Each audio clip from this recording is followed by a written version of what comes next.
નમસ્કાર વિદ્યાર્થી મિત્રો, આજે આપણે ધોરણ 6નું નવું પાઠ્યપુસ્તક વિજ્ઞાન, જેનું નામ છે કુતૂહલ વિશે જોઈશું. એનસીઈઆરટીના નવા અભ્યાસક્રમ મુજબ ધોરણ 6માં હવે વિજ્ઞાનનું નવું પાઠ્યપુસ્તક જેનું નામ છે કુતૂહલનો આપણે આજે પ્રથમ ચેપ્ટર જોઈશું. અગાઉ વિજ્ઞાન અને ટેકનોલોજી નામ હતું, એની જગ્યાએ હવે કુતૂહલ નામ છે, જેમાં દરેક ચેપ્ટર પૂર્ણ થાય ત્યારબાદ સ્વાધ્યાયના પ્રશ્નો આવતા. પરંતુ આ કુતૂહલમાં સ્વાધ્યાયના પ્રશ્નો નથી. આપણે શું શીખ્યા અને કોર્નરમાં જે પ્રશ્નોના જવાબ આવે તે પ્રશ્નોના જવાબ આપણે આપવાના રહેશે. તો જોઈએ આપણે પ્રથમ ચેપ્ટર, વિજ્ઞાનની અદ્ભુત દુનિયા. આ ચેપ્ટરમાં આપણે જુદા જુદા પ્રકારમાં વિજ્ઞાન કઈ રીતે ઉપયોગી છે તેના વિશે ચર્ચા કરવાની છે. આ દુનિયા કેટલી અદ્ભુત છે અને કઈ કઈ જગ્યાએ વિજ્ઞાનનો ઉપયોગ થયેલો છે. સમગ્ર બ્રહ્માંડ અને દુનિયામાં પણ વિજ્ઞાનનો કઈ કઈ જગ્યાએ ઉપયોગ થયો છે તે આપણે જોઈશું. સૌથી પહેલા પહેલો પ્રશ્ન આપેલો છે, વિજ્ઞાન એટલે શું? ચાલો એનો આપણે જવાબ જોઈએ. વિજ્ઞાન એટલે આપણી આસપાસની દુનિયાને જાણવાની અને સમજવાની એક જાદુઈ ચાવી. આના સિવાય કહીએ તો સરળ શબ્દોમાં આ બધા કેમ અને કેવી રીતે ના જવાબો શોધવા, પ્રયોગો કરવા અને નવી નવી વસ્તુઓ જાણવી એટલે વિજ્ઞાન. જવાબ જોયા બાદ નીચે સરસ મજાનું ચિત્ર આપેલું છે, જેમાં છે પર્વતીય વિસ્તાર. તો કે પર્વતીય વિસ્તારમાં કયા કયા પ્રકારના ફૂલો, વનસ્પતિ તેમજ પ્રાણીઓ જોવા મળે છે તેની પણ આપણે ચર્ચા કરીશું. ત્યારબાદ રણ અને દરિયા કિનારો એટલે કે રણમાં રહેતી વનસ્પતિ અને રણમાં રહેતા પ્રાણીઓ તેનો પણ અભ્યાસ આપણે કરીશું. ત્યારબાદ દરિયા કિનારા એટલે કે પાણીમાં રહેતા સજીવો જેમ કે વનસ્પતિ તેમજ પ્રાણીઓ તેનો પણ આપણે અભ્યાસ કરીશું. મહાસાગરની અંદરનું દ્રશ્ય તમને આપેલું છે, આકાશગંગા પણ આપેલી. ચાલો ત્યારબાદ આપણે બીજા પ્રશ્નનો જવાબ જોઈશું. આ પુસ્તક દ્વારા આપણે શું શીખીશું? ધોરણ 6ના વિજ્ઞાનના આ આખા પુસ્તક દ્વારા આપણે આપણી આસપાસની રોજિંદી દુનિયા પાછળ છુપાયેલા રસપ્રદ રહસ્યો અને રોજિંદા જીવનમાં વિજ્ઞાન કઈ કઈ જગ્યાએ ઉપયોગી છે તે શીખીશું. ત્યારબાદ આપણા શરીરની વૃદ્ધિ માટે આપણે કયા કયા પ્રકારના ખોરાકની જરૂર છે તેની પણ યાદી આપેલી છે, કે આપણે પોતાનું અસ્તિત્વ ટકાવી રાખવા માટે ખોરાક અને પાણી બંનેની જરૂર પડે છે. આપણે જાતે જ આપણા પ્રશ્નના જવાબ શોધવાનો પ્રયાસ કેવી રીતે કરી શકીએ? તો જોઈએ આ પ્રશ્નનો જવાબ. આપણે જાતે જ આપણા પ્રશ્નોના જવાબ શોધવા માટે વૈજ્ઞાનિક પદ્ધતિ અપનાવી શકીએ. વિજ્ઞાન આપણને માત્ર જવાબો નથી આપતું, પણ જવાબ શોધવાની સાચી રીત પણ શીખવે છે.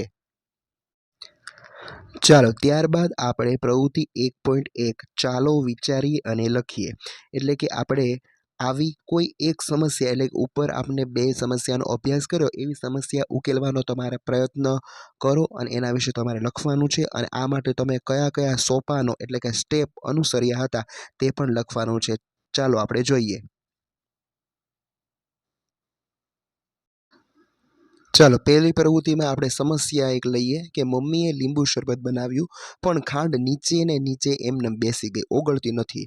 તો આના માટે આપણે છે સોપાન પહેલું શું, તો આપણે ઝીણવટપૂર્વક આપણે અવલોકન કરવાનું.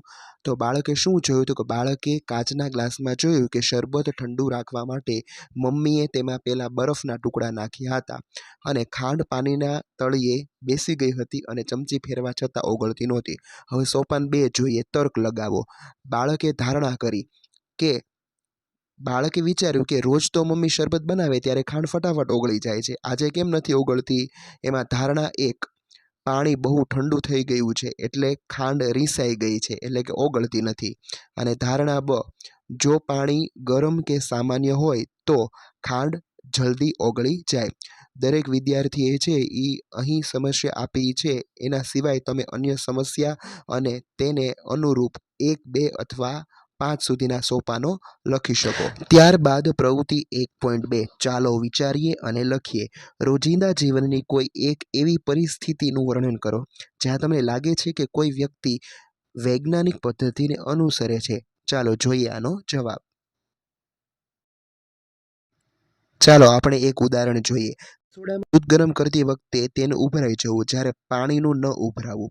બાળક રોજ સવારે રસોડામાં જુએ છે કે મમ્મી જ્યારે તપેલામાં પાણી ગરમ મૂકે છે ત્યારે ગમે તેટલું પાણી ઉકળે તેની બહાર જતું નથી, પરંતુ જ્યારે દૂધ મૂકે છે ત્યારે તે ઉભરાઈને બહાર આવી જાય છે. તો આવી જ એક સમસ્યા તમે પણ તમારી જાતે લખી શકો. ત્યારબાદ આપણે જોઈએ પ્રવૃત્તિ 1.3. ચાલો વિચારીએ અને લખીએ. જો તમારે કોઈ વસ્તુ કે ઘટના વિશે શા માટે એવો પ્રશ્ન પૂછવાનો હોય તો તમે શાના વિશે પૂછશો અને તમે તમારા પ્રશ્નનો જવાબ શોધવા કેવા પ્રયત્નો કરશો તે લખો. ચાલો આપણે જોઈએ. બાળક ધોરણ 6માં અભ્યાસ કરતું હોય તો એને કંઈક આવો પ્રશ્ન થાય કે હે સૂર્યમુખીના ફૂલ, તારું મોઢું સવારથી સાંજ સુધી હંમેશા સૂરજની સામે જ શા માટે રહે છે? એટલે કે બાળકને એવું મન થાય કે સૂર્યમુખીનું ફૂલ છે તે હંમેશા સૂર્ય સામે જ શા માટે જુએ? સૂર્ય પશ્ચિમ દિશામાં હોય તો પશ્ચિમ દિશામાં વળે. તો એના માટેના સ્ટેપ છે. પહેલું સ્ટેપ તો કે બાળક એક કુંડામાં વાવેલો સૂર્યમુખીનો નાનો છોડ લેશે. ત્યારબાદ બીજું સ્ટેપ, તે એ કુંડાને ઘરની અંદર એક એવા રૂમમાં મૂકશે કે જ્યાં બારીમાંથી માત્ર એક જ દિશામાંથી તડકો આવતો હોય. ત્રીજું સ્ટેપ, 2-3 દિવસ પછી બાળક જોશે કે રૂમમાં ગમે ત્યાં અંધારું હોય પણ ફૂલનું મોઢું બરાબર એ બારી તરફ જ વળી ગયું છે જ્યાંથી સૂર્યપ્રકાશ આવતો હોય. એટલે કે આ પ્રયોગ ઉપરથી એવું સાબિત બાળક કરશે કે સૂર્યમુખીને સૂરજના પ્રકાશ સાથે કાંઈક કનેક્શન છે. આવું તમે પણ ઉદાહરણ છે એવી સમસ્યા લખી શકો. ત્યારબાદ સરસ મજાનું ચિત્ર આપેલું છે અને છેલ્લો પ્રશ્ન આપેલો છે કે એક સમજદાર વ્યક્તિ બનવા માટે તમારે શા માટે એવું પૂછનાર બનવું જરૂરી છે? ચાલો આપણે આનો છેલ્લો જવાબ જોઈએ. એક સમજદાર કે હોશિયાર બાળક માટે મનમાં શા માટે એટલે કે વાયનો પ્રશ્ન જાગવો એ પૂછવો ખૂબ જ જરૂરી છે. કારણ કે જો બાળક ક્યારેય શા માટે નહીં પૂછે તો તે માત્ર ગોખણપટ્ટી કરનાર બાળક બની જશે, વૈજ્ઞાનિક વિચારધારાવાળું નહીં. એટલે કે ક્લાસમાં ગમે તે પ્રશ્ન ઉદ્ભવે તો તમે તમારા સર અથવા ટીચરને પૂછો તો તમારે ગોખણપટ્ટી કરવી ન પડે. એટલે કે વૈજ્ઞાનિક વિચારધારાવાળું બાળક હોવું જોઈએ. બાળકના બૌદ્ધિક વિકાસ માટે શા માટે પૂછવું તે અત્યંત ખૂબ જ જરૂરી છે.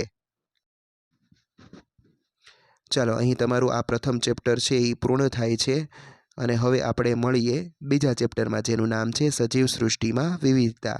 Thank you.